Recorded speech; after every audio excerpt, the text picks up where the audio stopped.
reports for Australia, South Africa, and the other place, where? Argentina. Argentina. We've also heard some rumours around what might happen to the future structure of Super Rugby. So we'll have a little natter about that. And if we have time, then we may be talking about whether we show a waterfront stadium in Auckland or not. Hey, Arsene, since that was what we were talking about just now, we can always skip back and have a quick chat about that and tell Arsene how he's wrong, because Eden Park is not such a wonderful place. It is. It's not. Anyway, without any further ado, that's Arsene over there.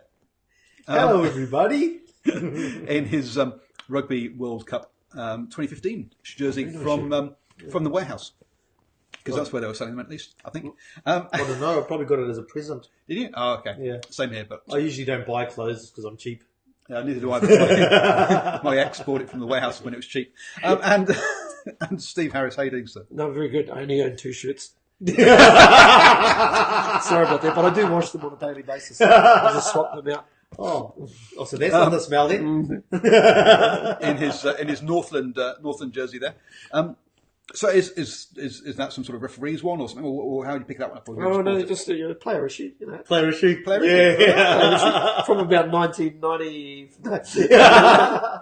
Probably about 10 years old. But if you jump on the Northland website, you might be able to buy some merchandise. Still. Good pitch. No. Yeah. And as you can probably guess, this was pre-GPS days. Yeah, hang on. Yeah, there's no little pocket at the back there.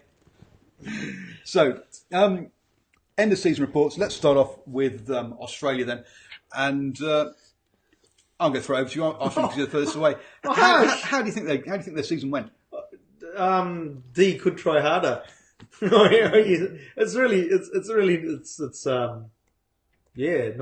not too difficult to, I suppose, sum up Australia, really, is it? And the fact that it really is just, I suppose, you give them a D.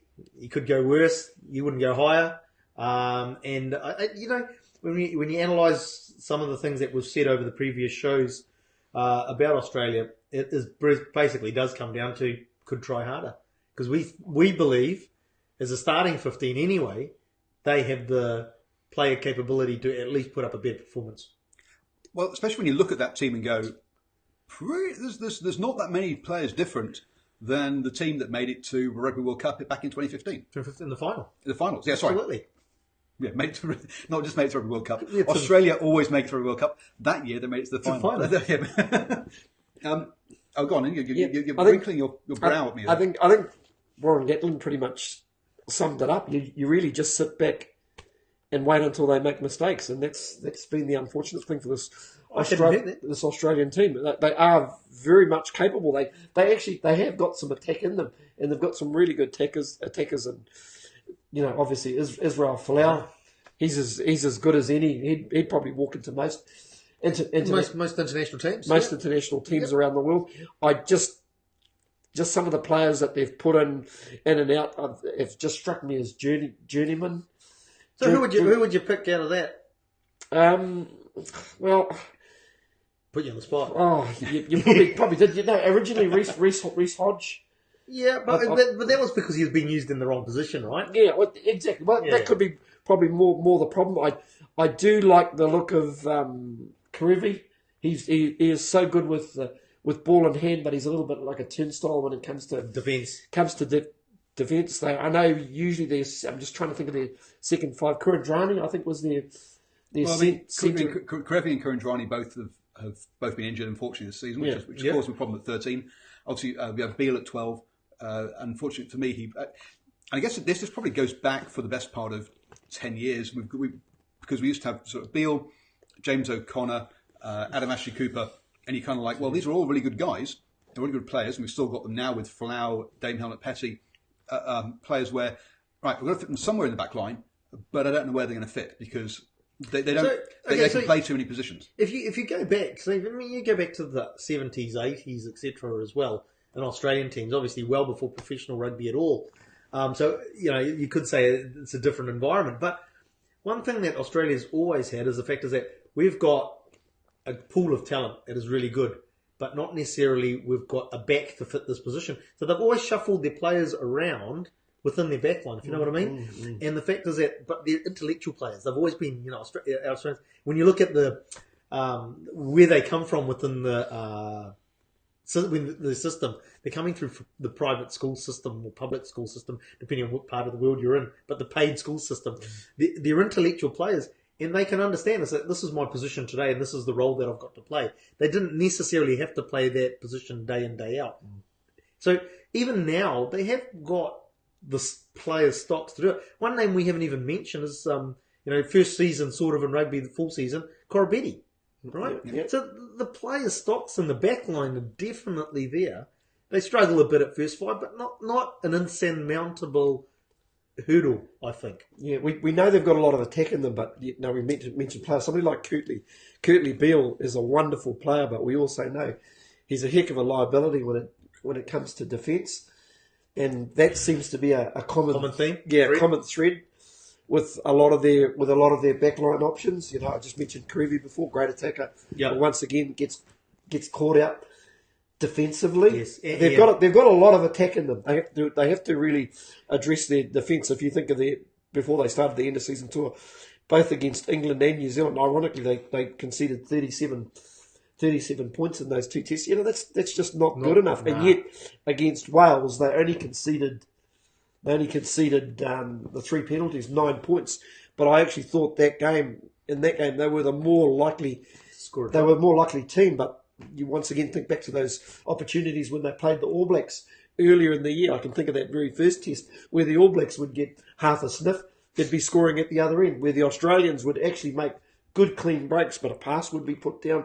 So there were just little things. I know there's been a lot of investment gone into their skills coach, ex guy who was with New Zealand, Mick Byrne. Yep.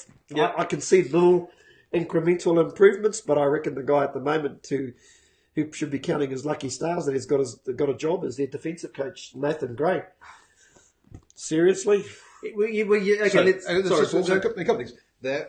One of which is, I think it's ironic that the lowest scoring game of the November internationals was the game that was under the roof and not affected by wet weather. Which is ironic. But some things from the live chat. Ronin Rugby says that they should wear terrific jerseys to match their rugby. And I'm not quite sure which jerseys he's referring to, but they're having some strange ones.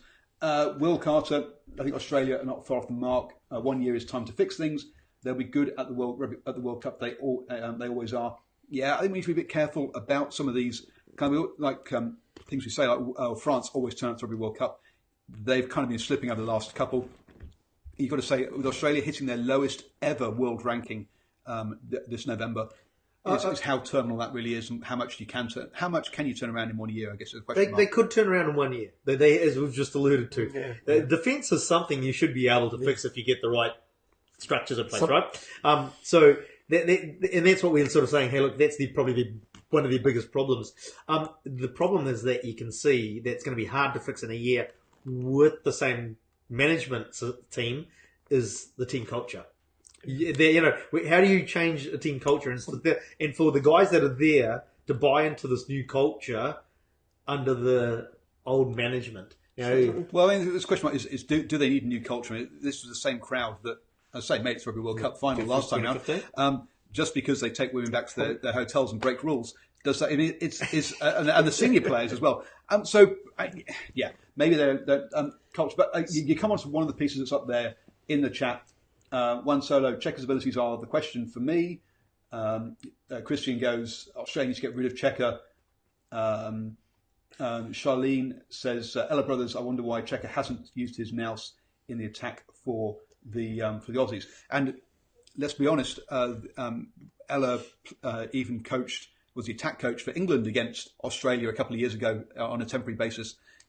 Does Checker have something against? Isn't he his own countryman? No, well, is he a Randwick boy or where's? Because he is a Randwick boy. Yeah. So you'd think that he would be people like Ella are players he could actually drag in and use.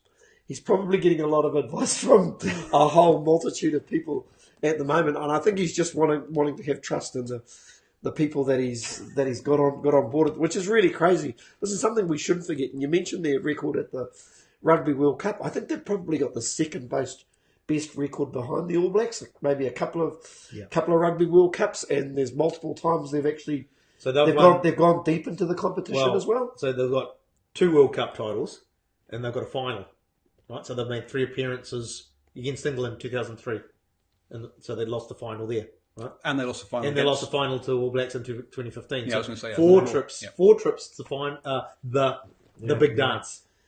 Yeah, who's in there, Paul, at the Rugby World Cup?